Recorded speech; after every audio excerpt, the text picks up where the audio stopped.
Welcome to Tardisian Files, a show dedicated to reviewing and discussing aspects of one of the most loved and longest-running British sci-fi shows. This podcast is a fan-led series where we pull together sources from all across Doctor Who's extended media, including the show itself, comics, audio stories, and novels.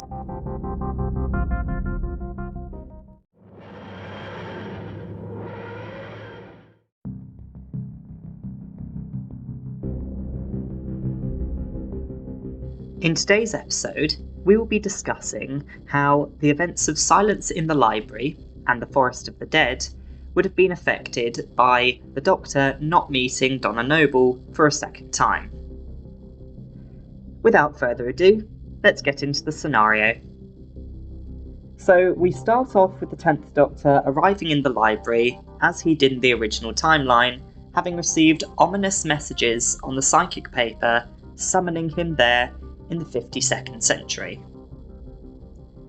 He quickly notes the lack of people in the library, and uses the library computer to scan for life forms. He's the only basic humanoid on the entire planet. However, when he widens the parameters to any kind of life, the scanner reaches its maximum capacity of 1 million life forms, potentially even more, in the library. But where are they? He is startled by an AI statue, otherwise known as a node, which relays him two messages left behind 100 years earlier. The first being this: run. For God's sakes, run. Nowhere is safe. The library has sealed itself. We can't... Oh, they're here. And the second message: count the shadows. Hearing this, the Doctor now knows, or strongly suspects, why he's been called to the library. However, this is where the timeline begins to branch. No Donna means no wandering off as he's explaining, which means he's likely to be more focused. And so, being more focused, the Doctor instead proceeds to go back into the TARDIS to retrieve protective gear. One question that arises is, how would he then get to the main reading room where he would later meet River Song? Would he use the psychic traces on the psychic paper to home in on the signal, and use the TARDIS to take him to where he would have otherwise gone to in the original timeline? No. As we've seen in the audio stories Day of the Vashta Nerada, the Vashta Nerada can breach even war TARDIS defences with ease. While the Doctor still has the extrapolator shield since the parting of ways, he's unlikely to take risks. However, he doesn't just up and leave either, because he's aware that someone else is about to enter the library, and he fully understands the danger that both he, and knowing this, the Doctor leaves the TARDIS more prepared. He sets up a remote teleport link between the TARDIS console and the sonic screwdriver, in case he needs to forcibly evacuate himself and anyone else who may enter the library. He also leaves with a backpack of light sources, sonic wave emitters, and a nanotech skeleton key, having noted the many wooden doors in the library. And he also brings a grav globe just in case. He also modifies his suit from crop tool, increasing the mesh density for added protection. He emerges from the TARDIS and uses a psychic trace on the sonic screwdriver to track the psychic sender's location to the same reading area from the original timeline. He also has to run from the lights going out, as he did in the original timeline, making use of the skeleton key and locking the door behind him. At this moment, he bumps into a security camera, which mysteriously switches itself off when he arrives. He analyses it with a sonic screwdriver, only for the message display on the side to start begging him to stop. Realising the security camera is alive, he begins to wonder about the core of the planet, the data core, and how its operating system could have a degree of sentience. At that moment, River Song arrives with the Lux expedition and greets him, seemingly more familiar with him than seems possible. However, unlike in our timeline, she greets him more warily and sounding like a scornful ex rather than a loving wife. The Doctor instantly tells them to leave, which River rebuffs, stating that she summoned him there and she'll decide when to leave.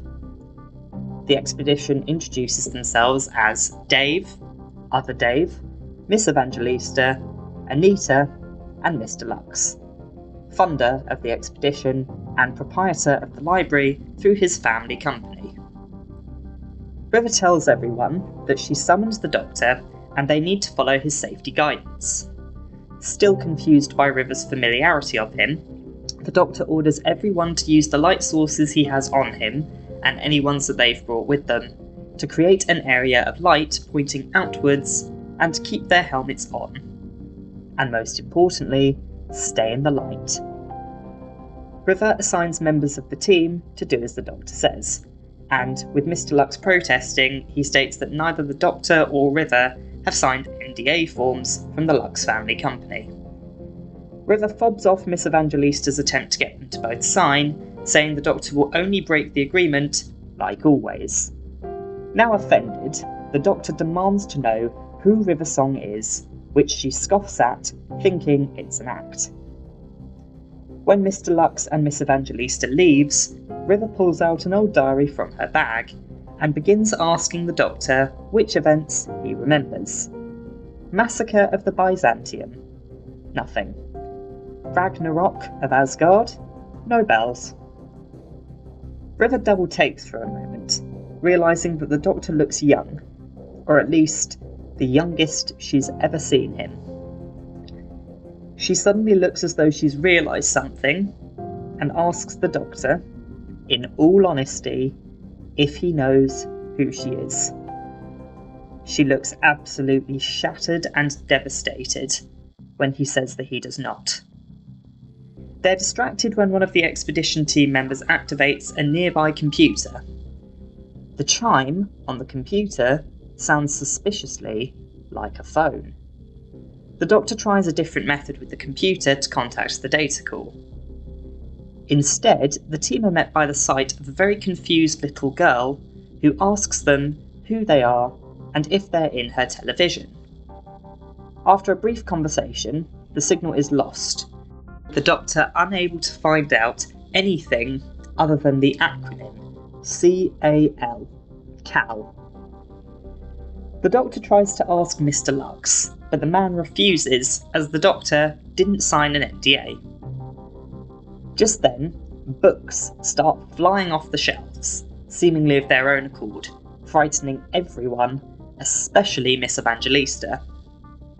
Eventually the books stop flying around, and the River goes on to show the Doctor one final message the library data core sent out. 4,022 people saved. No survivors.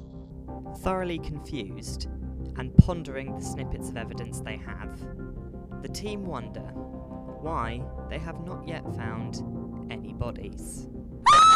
A sharp scream comes from the next room. During their conversation, they've all failed to notice a secret door open, and ignored Miss Evangelista when she tried to tell them. They ran into the next room to find a skeleton, stripped bare in a shredded suit. There's no sign of Miss Evangelista. The Doctor warns everyone to stay in the light, and River, through use of her suit's comms, realises that the corpse is that of Miss Evangelista. Anita wonders what could reduce a person to bones in just a few seconds, and the Doctor remarks that it took much less time than a few seconds. Miss Evangelista's neural relay ghosts in front of them, before the pattern finally fades. River turns to the Doctor, demanding to know what killed Miss Evangelista. They go back into the other room, and the Doctor uses the sonic to scan the surrounding shadows. During this time, the rest of the team ask River about the Doctor, and why she seems to have a history with him, and yet he doesn't seem to know her at all. She cryptically explains that he hasn't met her yet, that she sent him a message, but it went too far back into his time stream, reaching the Doctor years before he ever met her. She also alludes to the fact that she's been dreading this day for a while, but won't say why. At that moment, the Doctor declares he's found a live one, a living shadow. He introduces them to the Vashta Narada. Demonstrating with a chicken leg from a packed lunch how the Vashta Narada can strip meat from the bones of any living thing in the blink of an eye, River asks what they should do, which the Doctor says, simply, run. He reveals to the party that he has a remote teleport device that can get him and all of the others back to the TARDIS, which he can use to get them all off-world. Mr. Lux protests, saying that they still haven't found what they came here for, but the rest of the expedition outvote him. They prepare to leave, only for the Doctor to stop short for a moment, telling Dave to hold still. He reveals to Dave that he is now standing with two shadows.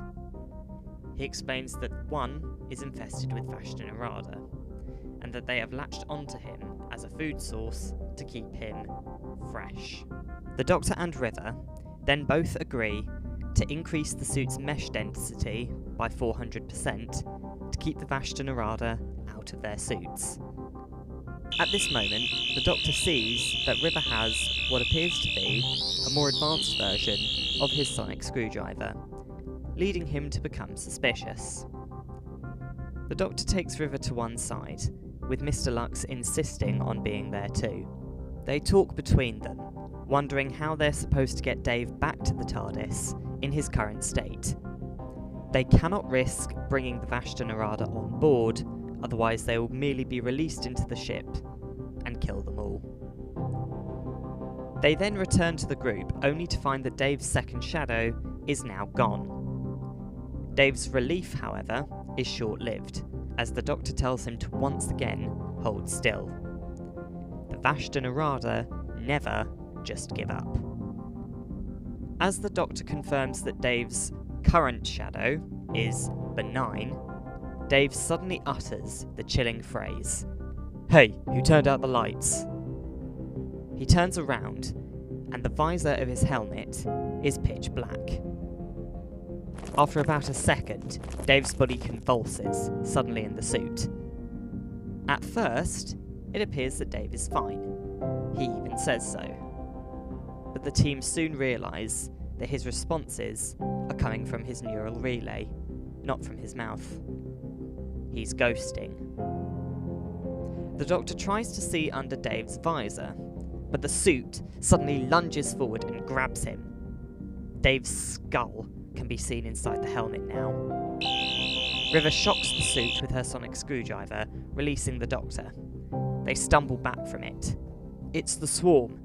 It's climbed inside the suit, and it's learning to project its shadows towards its prey. River surprises everyone by pulling out a sonic blaster, or a squareness gun, as the Doctor calls it, making a safe exit for them in a nearby wall. They run away from the swarm, through the library, dodging shadows as they go. After running for an unspecified amount of time, the team eventually take a break, with River and the Doctor boosting the fission lamps around them to increase the amount of light coverage they have. As they converse, the Doctor asks her why she has his sonic screwdriver. She cryptically tells him that he gave it to her, and that she is not just someone to him. The Doctor once again brings up the remote teleporter, this time insisting that they should leave now while they have a free moment and where they're safe. Mr. Lux once again protests, saying that there's still the missing 4,022 people that have yet to be found. In a moment of rage, the Doctor blows up at Mr. Lux, accusing him of only caring about saving his company from what he can only imagine would be from 4,022 lawsuits from the missing people's descendants for health and safety violations leading to the Vashta Narada infestation in the first place. They are interrupted by the ghostly sound of Dave's final words. They turn to see the reanimated skeleton in the suit approaching them.